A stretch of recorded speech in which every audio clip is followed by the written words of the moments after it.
kisah-kisah yang terkandung di dalam dongeng seringkali tidak masuk akal dan fantasi. Jadi dongeng ini termasuk, kalau dibilang halu juga enggak ya, tapi dari tokoh-tokoh yang ada dalam dongeng tersebut inilah yang membuat keunikan dari dongeng tersebut. Nah, selanjutnya dari ciri-ciri dongeng yang pertama adalah penyebarannya atau pewarisannya dilakukan secara lisan. Nah, maksud dari secara lisan itu dari mulut ke mulut, misalnya kayak dari saya, kamu, gitu. Nah, itu namanya dongeng. Jadi nggak ada siapa pengarangnya gitu. Lalu disebarkan di antaranya kolektif tertentu dalam waktu yang lama. Misalkan kayak saya nyebarin ke kamu, terus nanti kamu nyebarin ke anak-anak kamu gitu. Nah, itu kan jangka waktu yang lama gitu. Lalu yang versinya berbeda-beda karena cara penyebarannya yang dari mulut ke mulut. Misalnya kayak banyak versi gitu, misalnya kayak kalau dari saya versi A, ternyata dari kamu versi B, kamu versi C, terus ke anak kamu versi C, versi selanjutnya. Selanjutnya bersifat anonim atau penciptanya tidak ada, seperti yang kita ketahui ya, kalau penyebarannya secara lisan, jadi nggak tahu sebenarnya siapa sih yang buat cerita tersebut.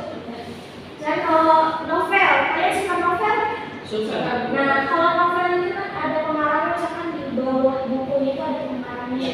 Nah, sedangkan kalau buku-buku dongeng itu pasti nggak cuma satu dongeng, tapi beberapa dongeng. Nah, itu alasannya kenapa dongeng itu tidak punya penulis atau penciptanya.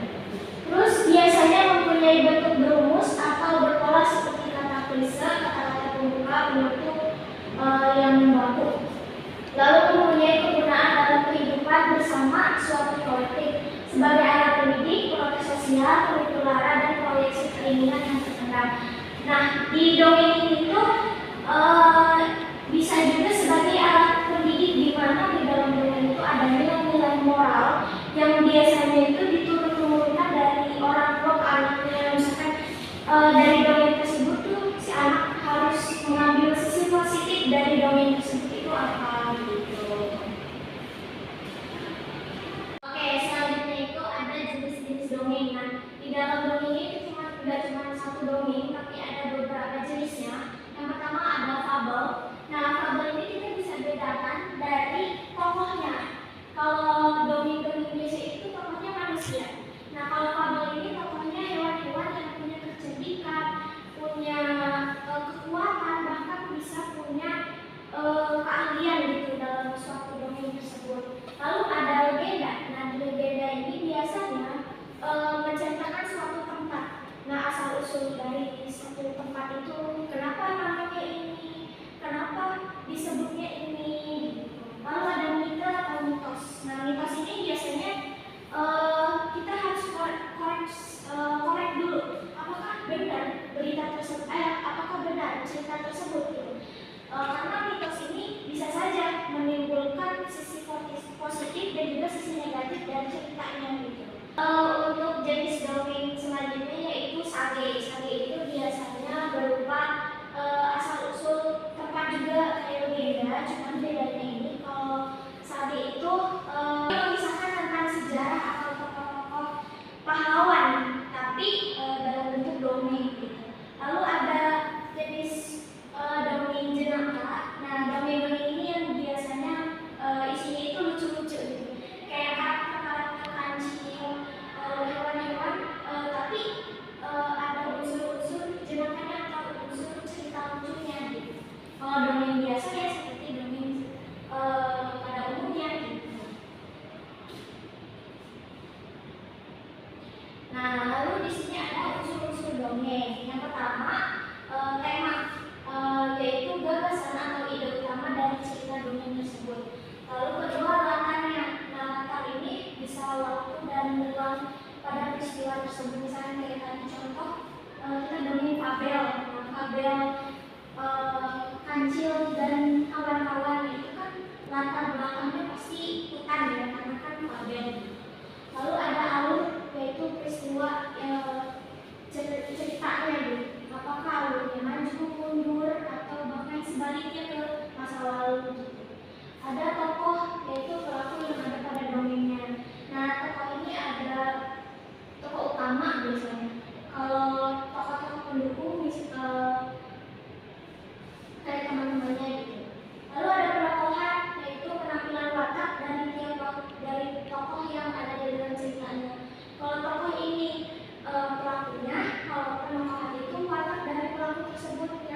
si kancil yang cerdik, terus si buaya yang jahat gitu.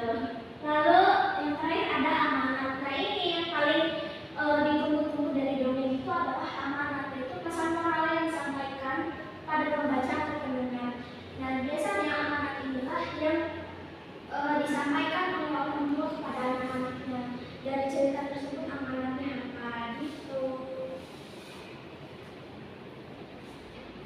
Lalu fungsi dari dongeng yang pertama sebagai hiburan atau pelipur lara. Jadi buat yang bosan baca itu terus cobalah baca dongeng biar terhibur gitu hidupnya. Lalu ada pendidik.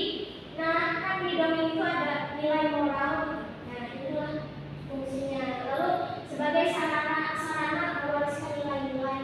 Misalkan kayak nilai-nilai Pancasila dalam kehidupan itu bisa kita lihat dari dongeng. Lalu protes sosial. Nah ini juga sebenarnya dongeng ini agak pro dan kontra gitu. Dimana kita sebagai pembacanya aja. Lalu juga sebagai proyeksi keinginan yang terpendam. Misalkan kalian punya keinginan tapi tidak tercapai, itu biasanya dari dongeng. Oke, selanjutnya ada manfaat dongeng. Yang pertama, merangsang kekuatan berpikir. Tadi kan itu adalah fungsi. Fungsi itu yang kalian peroleh gitu. Kalau manfaat yang kalian dapatkan gitu. Yang tahu merangsang kekuatan berpikir kalian. Jadi dengan berdongeng itu kalian bakal berpikir, oh nilai moral yang ada pada dongeng ini apa ya? Lalu sebagai media yang efektif untuk menanamkan bagaimana nilai etika pada anak, bahkan untuk memenuhi rasa empati. Nah di dalam dongeng ini juga kan ada nilai etikanya gitu. Ada sopan santun yang dilakukan anak kepada orang tua itu seperti apa? Nah itu ada dalam dongeng gitu.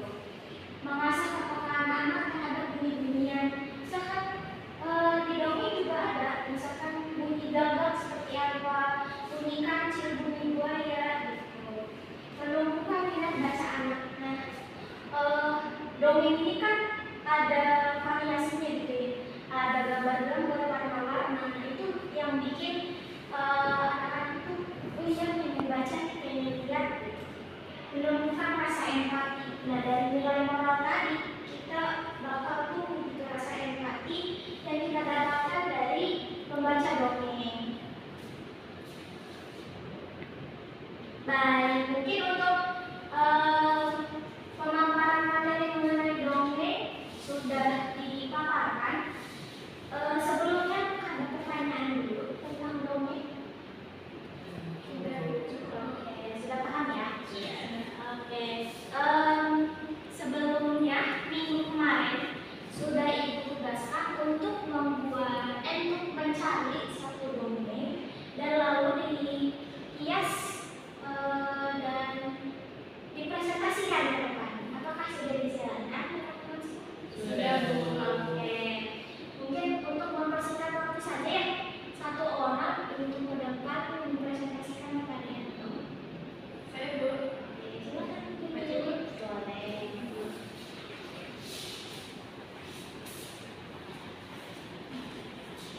Baik, di sini saya mencari dongeng dengan judul Rubah dan Gagak. Dongeng ini masuk ke dalam fabel ya.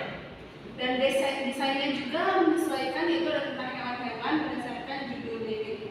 Yaitu judulnya Rubah dan Gagak. Intinya itu dalam cerita ini seekor rubah yang menipu gagak dengan tujuannya itu untuk mendapatkan seekor daging dari si gagak tersebut. Nah, ada juga pesan moral dalam cerita ini, yaitu kita perlu untuk bersikap waspada dan tidak lemah, karena bisa saja ada